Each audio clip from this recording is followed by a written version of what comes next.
sa Pasko sa pagkabanhaw sa Ginoo. O kini sa Domingo ha gitawag kani sa Domingo sa Dios nung kaluoy, Divine Mercy Sunday. Nagiproklamar ni Pope St. John Paul II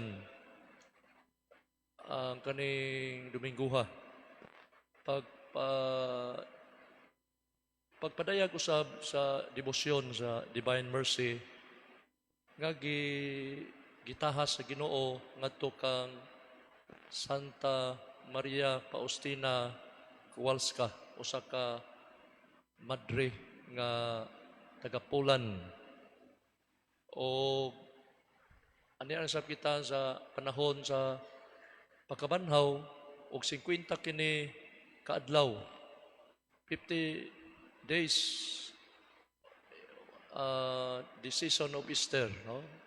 Season of Easter consists of 50 days, beginning with the first Sunday of Easter, yani aging Domingo, o mo culminate, mo sangko kini matapos ang atong pagsaulog sa Pasko sa pagkabanhaw sa pista gyud sa pagkunsad sa Espiritu Santo, ang pista sa Pentecostes.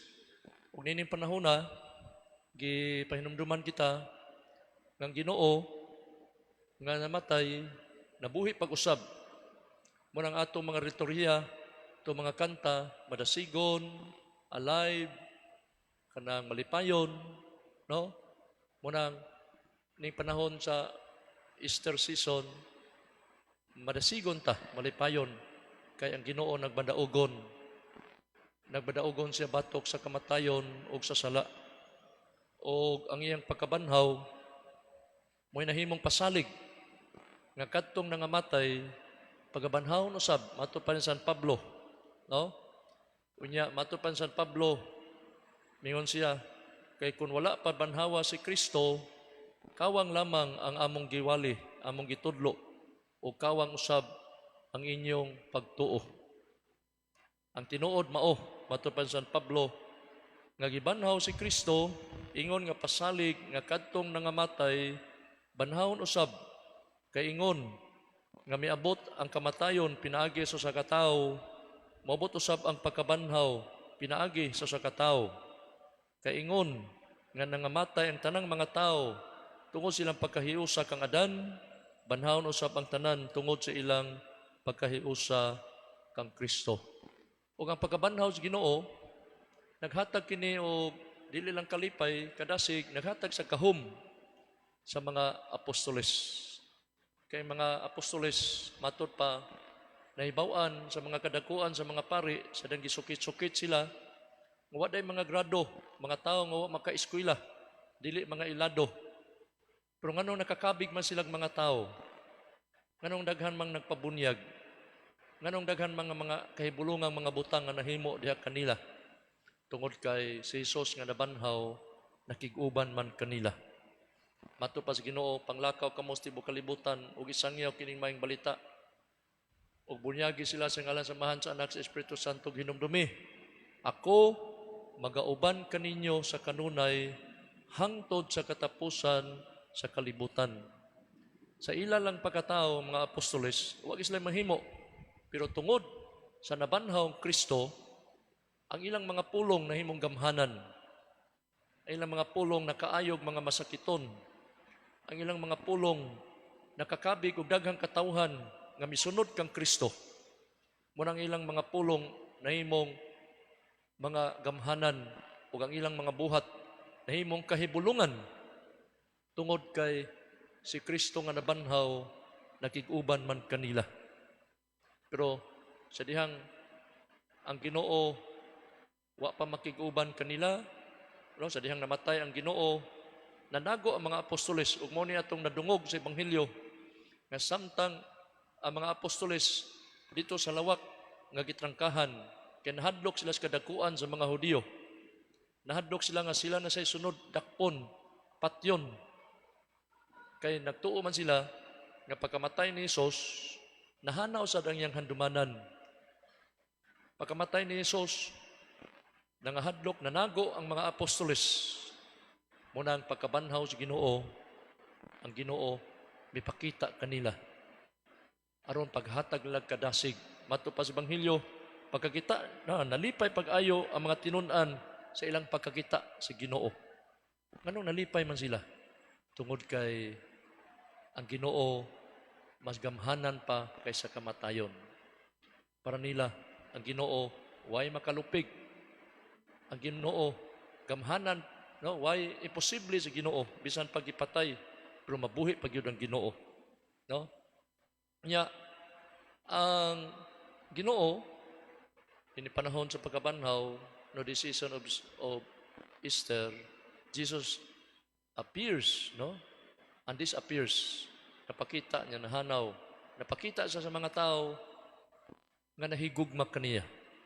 Kay dili tanan mga tao nga gipikitaan sa Ginoo human siya mabanhaw. Katong mga tao nga naglangsang niya, wag yun niya pakita human siya mabanhaw.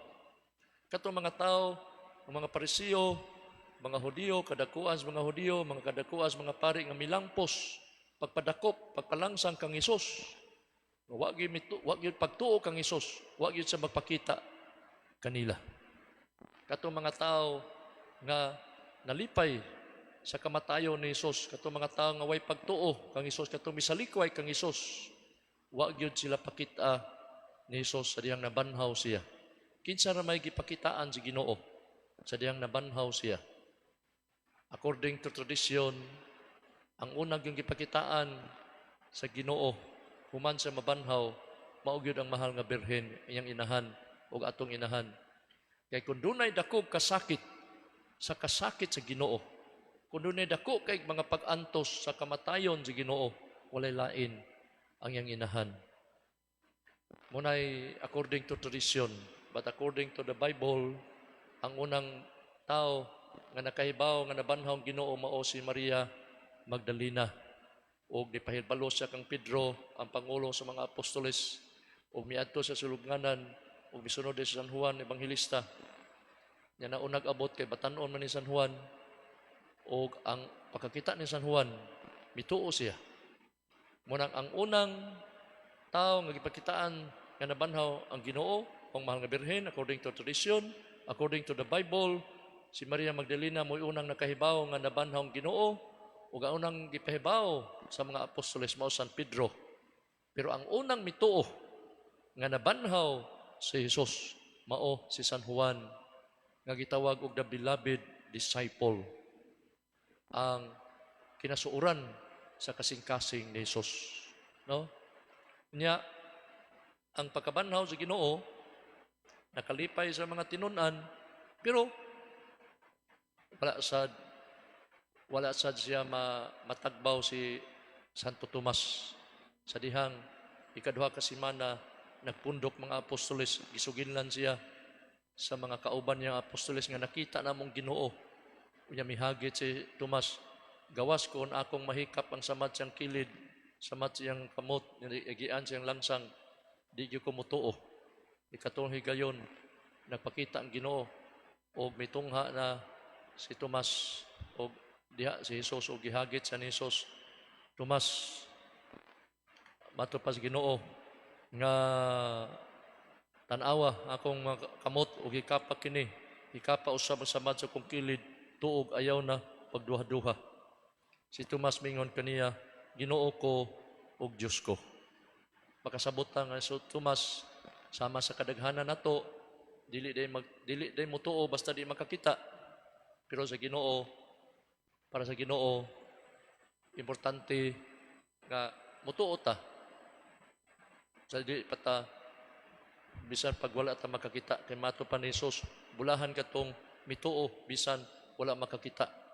Si San Agustin miingon gyud, seek not to understand in order to believe, but believe in order to understand. Ayag unaha pagsabot una pa ka mutuo. Kundili, the secret to understanding the mysteries of God is to put our faith in God, in Jesus. No?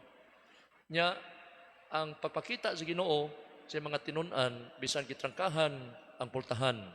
Nagpadayag, na kinideng lawas nga may mayaon, a glorified body acquires the quality of impossibility. Kung sa maning quality of impossibility sa lawas nga may mayaon. Kang lawas nga may mayaon, dili na bation o kagutom, di na bation o kakapoy, kasakit, di na mamatay, di na gutomon, dili na maimpas ang iyang mga tawhanong kahuyang, mga panginahanglan.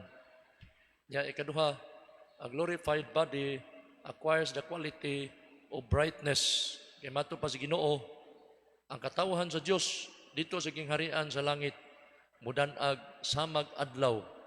No, dito sa gingharian sa kulangitong Amahan. Musanag kita, mudanag. Ikatulo, a glorified body acquires the quality of agility. Ang atong pag-travel, paspas na kaayo. Dili na mo gamit og mga aeroplano, mga barko, submarino, aron makaabot kita. Makaabot kita sa kalugar, no? By just the thought of it. Sa ato lang pagunahuna, makaabot na ta. Ngayon ka nga, ini ko magmisang pader, maadto ko sa Hong Kong, pag imong Hong Kong, naabot na ka, no? Di na kinahanglan sa kahit aeroplano, tungod kay mo ni kinaiya sa lawas nga mahimayaon.